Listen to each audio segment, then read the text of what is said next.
Yes, folks, hello, welcome to Mod Extra Games and Collectibles. I'm Chris, this is my channel. It's an absolute pleasure to have you with me here today. And this is another installment of Listen to Your Friend Chris, in which I invite you to listen to me, your friend Chris, talk about my life and times as an adult collector. And I do that by keeping this little whiteboard here through the course of a given week. And when I see interesting pictures of news and things that catch my eye, I grab them off Insta and Twitter and Facebook and what have you, drop them on the whiteboard and then throw myself in front of a camera to talk about them. And then I invite you to head to the comments down below to talk about them too. And that's the long and the short of it, really. So I've got a few bits that I've saved up this week on my whiteboard that I'm going to share with you and talk about and give a bit of commentary on. For the regular viewers, I didn't do an installment last week because I put a video out about the G.I. Joe classified render reveals that were shown by Hasbro for G.I. Joe Day. So that was kind of like a semi listen to your friend Chris installment. No, today's not about G.I. Joe. If you want to see my thoughts on those, you'll catch them on that other video. I'll link it below or something. But there's definitely plenty of stuff going on to talk about this week. And I'm going to get started by talking about the McFarlane Toys page punchers, specifically the G.I. Joe and the Transformers one. So it was announced a while ago that Todd had done a deal with Hasbro to do some page punchers for Hasbro intellectual properties, and some pictures turned up on, grab these off McFarlane's Instagram page. As you can see from the marketing material there, they come in 2 packs, and there's 2 sets of G.I. Joe ones and 2 sets of Transformers ones. On the Transformers side, there's a set with Optimus Prime and Megatron in it, and a set with Wheeljack and Bumblebee. And then on the G.I. Joe side, there's a set with Cobra Commander and the Crimson Guard and Duke with Snake Eyes. And rounded about in some of the online social spaces that I belong to, I've seen a lot of chatter about these. They're not for me, and I definitely get the impression from what I've seen around and about, they're not really for many people at all. They seem very limited in terms of articulation. They seem very rough and ready, loosey-goosey around the edges when it comes to sculpt detail and paint applications and all that good stuff. I just don't think they're all that fantastic, really. But I also don't believe I'm the target audience for these. They're not who I think they're intended for. They're intended for, supermarket retail shelves to catch the eye of the young'uns, who just want a pocket toy to be pissing about with when they're out and about at the park or in the pram or whatever. Well, I don't know. You wouldn't maybe give a ninja to a baby in a pram, would you? Maybe you should. I don't know. So despite the fact that they look a bit crappy and a bit loosey-goosey and a bit rough around the edges, I firmly believe I'm not the intended audience.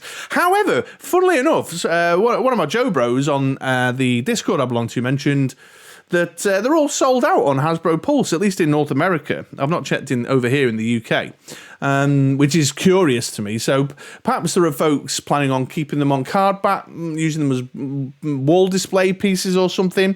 Or maybe they've got young kids that they're planning on gifting them to. I don't know. It may also be the case that they're just generally limited in quantity through Hasbro Pulse themselves, because the vast majority of the stock is going into the Targets and Walmarts of the world or whatever. I think maybe one of them's got it exclusive. But yeah, I mean, what is there to say? They're just very limited articulation little figurines. I've seen the page puncher stuff from McFarlane on the DC Comics side, and I've been vastly underwhelmed with them in general. In fact, for fear of straying into a space where this becomes a bit of a Todd McFarlane hate channel, I've been relatively very salty with McFarlane Toys of late anyway, because of stuff that's going on in their 7-inch range. But I do buy them, I do like them, I do pick up stuff, I promise. It's not just general Todd hate.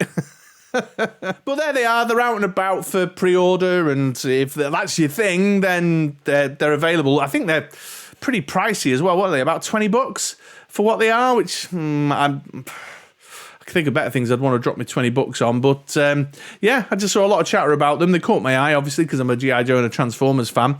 I don't collect a great deal of Transformers stuff, but I certainly collect G.I. Joe stuff, and I gave them a closer look and decided, nah, not for me, I'm out, But if you're in, there they are. Fill your boots. So I'll tell you what did excite me this week, though, was Fresh Monkey Fiction's YouTube channel. So a couple of weeks ago, I mentioned I can't remember, maybe in another installment of this, listen to your friend Chris, I mentioned that it was taking a long time for the new Monster Force figures to get released. Hadn't even really seen any in-hand stuff, and they were announcing new figures and new waves before even Wave 1 had come out. And I don't know, maybe they watched this channel. Let me know if you watch this channel, Fresh Monkey Fiction, because only a week or two later, on their YouTube channel, they gave us a live demo of Van Helsing and a live demo of the Egyptian head mask suit dude and the soldier fella. I've forgotten their names. It's the Forgotten King. I'm looking it up now. The Forgotten King and Monster Force Delta Red Nocturnal Operations Trooper. That's a mouthful. I've not pre-ordered any of these, actually, funnily enough, the ones that they have showed off on their channel. I've gone in on the Crimson Moon division dude that looks a bit like a Red Shadow, and the other one in the black gear as well. The more kind of creepy, soldiery dudes. But in any case, as far as showing us a bit of an example of what the articulation's like and the quality of the figures and whatnot, they're unpainted. It's just the demo figures, but really pleased to see a little bit of momentum and a bit of news coming out around these here. Incidentally, although I didn't grab a picture, I also saw on their Instagram page that they've had the production examples for the 4-inch Eagle Force stuff, and the handful of figures in there that are Palatoy Action Force inspired. I've pre-ordered them, guys. I did it. And so I was very interested to see that. However, what they did also express was that this is just before the big Chinese shutdown for the Chinese New Year, and so there's still a little ways to go yet. But I'll link to them in the description down below if you want to take a look for yourself. The 2 YouTube videos there, they're short, they're quick, but very informative. Okay, next up, something that caught my eye. Check these out, folks. So I was just doing a bit of shopping around on Hasbro Pulse. I was looking at, I'd gone over to look at the X-Men 97 pre-orders. So that all got a bit sort of overshadowed by the G.I. Joe classified render reveals last week. But on the same day, the X-Men 97 figures that, if you want to take a look at them, I'll talk about them in a previous video. But they went over pre-order. So I went over because I was like, I'm going to pick up a Nightcrawler. I fancy a Nightcrawler. And while I was on Hasbro Pulse, there were these Mighty Jaxx statues being advertised. There were some Transformers ones, which are pretty cool. But the two that particularly caught my eye were these two here. A Snake Eyes, like an off-duty Snake Eyes, with a bonsai tree and some scissors, or it looks like he can change what's in his hands to a to a mug and is that his cell phone there? In a like a G.I. Joe bathrobe and slippers, timber slippers. Still got his helmet on while he's off duty with a mug that says "Number 1 Ninja." Little 6.5-inch vinyl figures of Snake Eyes, and then a 6.5-inch vinyl figure of like a pimpin', the Monopoly dude. With taking his dog out with a paper and in his robe and stuff, and this just really appealed to me. I'm a sucker for when they sort of cutify up, something, or take it. So I collect the Gentle Giant Marvel animated statues based on the Scotty Young, like baby style, chibi style stuff. And so I'm always a sucker for stuff like this when it comes along. And this caught my eye, particularly the Snake Eyes. I was like, that's awesome. So much fun. I love and stuff with a bit of tongue-in-cheek and a bit of, a cheeky charm about it. So this really caught my eye, and I was like, wow, check this out. Now, whether I pick one of these up is a different question altogether, because they're 6.5-inch vinyls, but they're 70 quid over here, and they're probably the same in the US, 70 bucks, which is a little bit steep for what they are. I mean, I don't doubt the sculpting quality. They look great. I don't know if these are digital renders or shots of the real vinyl statue, but they do look great. They're fantastic, and they do appeal to me a great deal. But like the Gentle Giant animated statues that I pick up, or the Minico vinyl statues that I pick up, they're like a good 20, 25 quid cheaper than this. So I'm not sure I can justify a £70 spend on, on that Snake Eyes, even though I think he looks awesome and he appeals to my sense of humour a great deal. However, I'm going to be keeping an eye on it. Who knows? They might end up in the outlet store, or I can pick them up in the UK equivalent of a Ross, which is B&M's someday. Or, they do one of their Hasbro summer sales or something and they appear in there. I don't know. I'll be keeping an eye on it, because if there's a bit of discount available, Or if they're still on sale when my birthday rolls round in the summer, then maybe, who knows. But yeah, they were lots of fun, really caught my eye, enjoy it a great deal, and thought some of you guys might like them too. The Snake Eyes in particular, although look at this pimping Monopoly dude.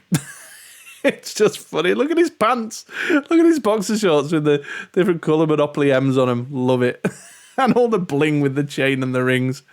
Oh, I'm easily entertained, obviously.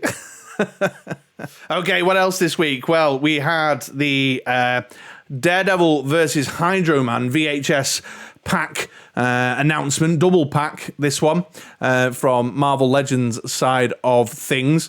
And I'm not much of a Spider-Man collector, to be honest. I don't collect a great deal of Spider-Man stuff, but a good classic look Daredevil certainly would appeal to me, because I like to have a good classic, OG costume figure. But I don't know.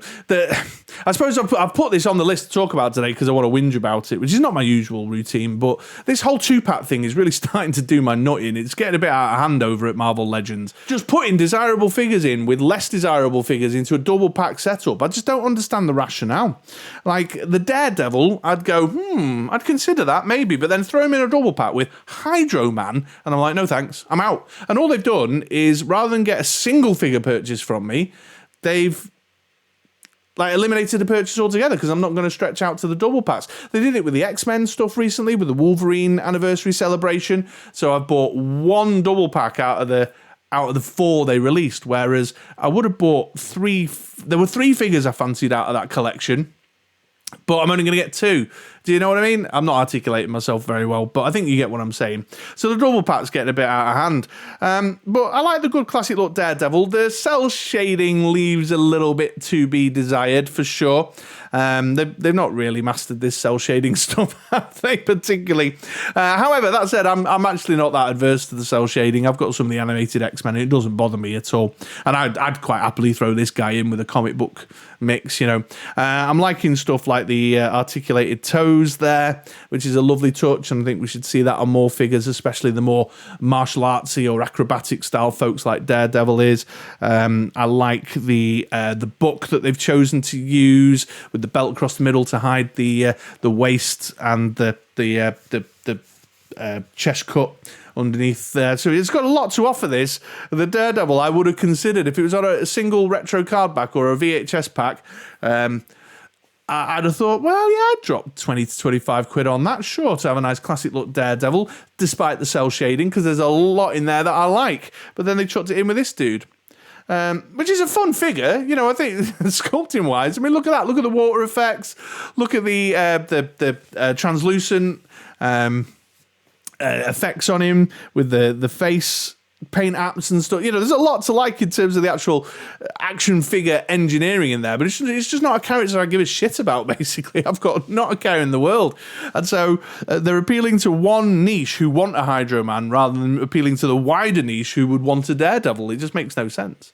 Well, it does make sense, because obviously they want me to buy the double pack and send more profit their way in order to get my hands on the Daredevil. But for someone who's cautious with budget, or relatively cautious with budget, I'm not going to buy the 2-pack just for the Daredevil. Do you know what I mean? Anyway, I'm waffling on, and I don't feel like I've articulated that very well.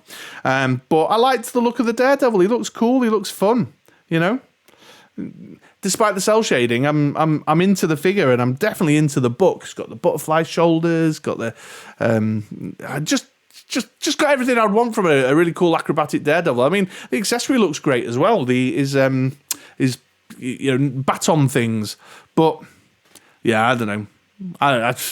Just this double pack mania. Not just double packs though. There's been triple packs and 5 packs. Like the villains, I wanted a Strife, and then they had to throw him in with 4 other villains that I couldn't give a shit about. And then a load of X-Men characters like the Banshee, and he was in a triple pack. And then I wanted the Forge, and he was in a triple pack. I'm just like, come on, guys, you're just not making sales at all now. I'd have upgraded my Captain Britain as well, but they chucked him in a triple pack too. Although that one was a little bit more attractive with the Megan and the Shadow Cat. Admittedly, I could see that one being a decent, set for someone to pick up. So, yeah, I don't know. I put it in there to whinge, but I don't like whinging and being an egghead on the channel, so I'm going to stop there now. But still a lot to like about that Daredevil. it's just a shame that I'm probably never going to get him, you know. Okay then, folks, well, that's it. That's what's caught my eye this week. Please do head to the comments down below, share your thoughts on what I've talked about today, and the same invitation as always. If you see something out and about and you think, oh, I've got to know that Chris on that Old Mod Extra Games and Collectibles a bit, and I think he might like this, then get the link over to me. Drop it in the comments, or head on over to, I'll put the thing, find me on Instagram or Twitter, drop me a DM, say, hey, have you seen these? You know, I'm open to all that. Otherwise, thank you so very much for coming and spending a bit of time with me today. It's been a pleasure to have you here, and I hope you have a wonderful day, rest of the week, whatever, and come back round for another video sometime soon, all right? See you later, folks.